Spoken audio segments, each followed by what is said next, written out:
It is the tale of a place known as the Hotel of Horrors and the baffling disappearance of a young woman named Alice. So, grab your headphones, dim the lights, and let's unravel this mystery together. Our story begins with Alice, a bright and adventurous spirit who decided to take a solo trip to a remote, picturesque town. She was documenting her journey online, sharing beautiful photos of rolling hills and quaint streets. Her last post was a selfie in front of an old, grand hotel, the Blackwood Manor. She captioned it, "Checking into this vintage gem for the night. Looks like it has a few stories to tell." Little did she, or anyone else, know that this would be her last message. The next day, Alice missed her scheduled call with her family. Then another. Panic started to set in. Her family contacted the local authorities, who went to the Blackwood Manor to investigate. What they found was nothing. The hotel staff claimed they had no record of an Alice checking in. Her room, the one she supposedly booked, was empty, pristine, as if no one had been there for weeks. Her luggage was gone. It was as if she had vanished into thin air. This is where the legend of the Hotel of Horrors begins to surface. Locals spoke in hushed tones about the Blackwood Manor. They called it a place that holds dark secrets, a place that sometimes keeps its guests. Stories dismissed as folklore told of travelers who checked in but never checked out. Their disappearances explained away by the hotel's isolated location and the transient nature of its clientele. The hotel, it was said, had a will of its own. Alice's family, refusing to accept the official dead end, hired a private investigator named Jack. Jack was a skeptic, a man who believed in facts, not ghost stories. He arrived at the Blackwood Manor, determined to find a logical explanation. He interviewed the staff, a group of unsettlingly polite individuals who all gave the same rehearsed answers. He scoured security footage, only to find a mysterious glitch that erased the exact time frame of Alice's arrival. The more he dug, the more he felt like he was hitting a series of perfectly constructed brick walls.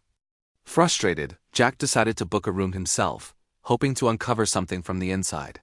The hotel's atmosphere was oppressive. The silence in the long, dimly lit hallways was heavy, and the air was perpetually cold. He felt a constant sense of being watched, the eyes of the portraits on the walls seeming to follow his every move. He knew the local stories were just stories, but he couldn't shake the feeling that something was profoundly wrong with this place. Days turned into a week. Jack found nothing concrete, just a growing sense of dread. He started having strange dreams, fleeting images of hidden corridors and desperate whispers echoing from behind the walls. He'd wake up with a jolt, the scent of old perfume lingering in his room. He was on the verge of giving up, believing Alice had simply left and the hotel was just creepy, but then he found it, a small, almost invisible discrepancy. A loose floorboard beneath the thick carpet in his own room. Prying it open, he discovered a small, leather-bound journal. It was Alice's. Her handwriting, initially neat and excited, grew frantic and terrified. She wrote about the hotel's true nature. The staff weren't just employees. They were guardians, or perhaps prisoners themselves, bound to the manor. The hotel, she wrote, wasn't just old, it was alive. It would shift and change, walls moving, doors appearing and disappearing, creating a labyrinth designed to trap its chosen guests. Alice described how she became trapped, her doorway vanishing one morning, replaced by a solid wall. She wrote about hearing other whispers, realizing she wasn't the only one.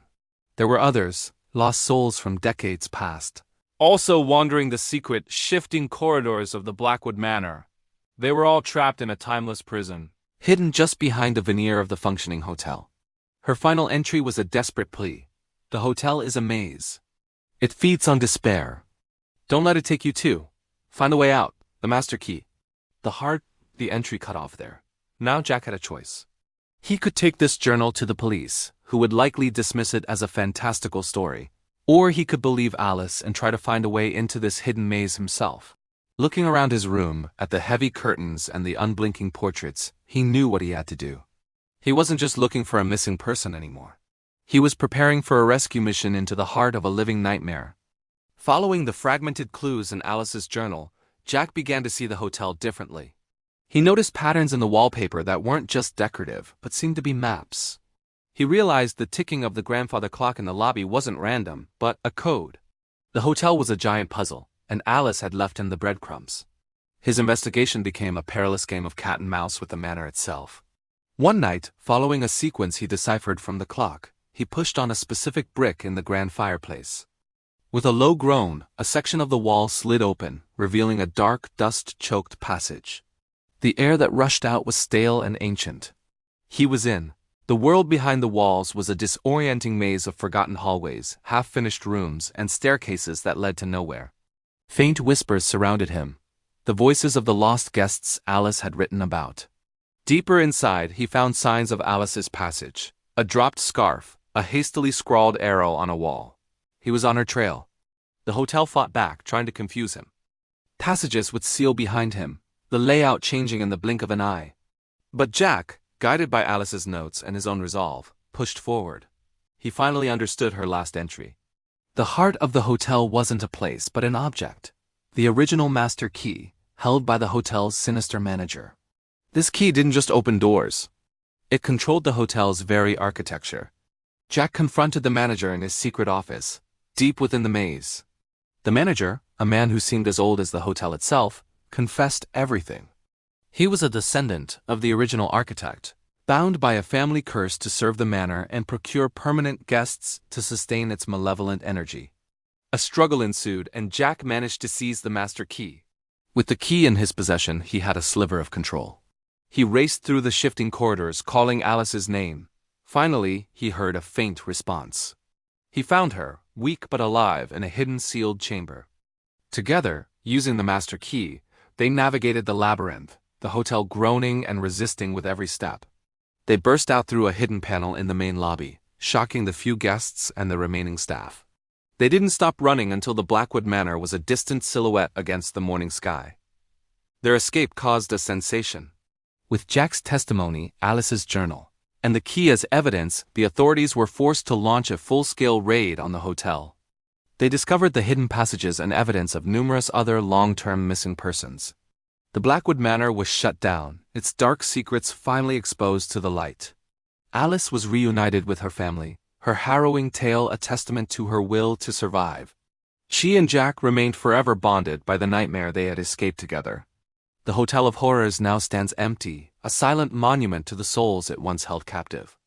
What an intense story of survival and reunion. It's a powerful reminder to always trust your instincts and to never, ever give up hope. Thank you so much for joining me on this journey today. If you enjoyed this story, please hit that like button, subscribe to the channel, and ring the notification bell so you don't miss our next deep dive.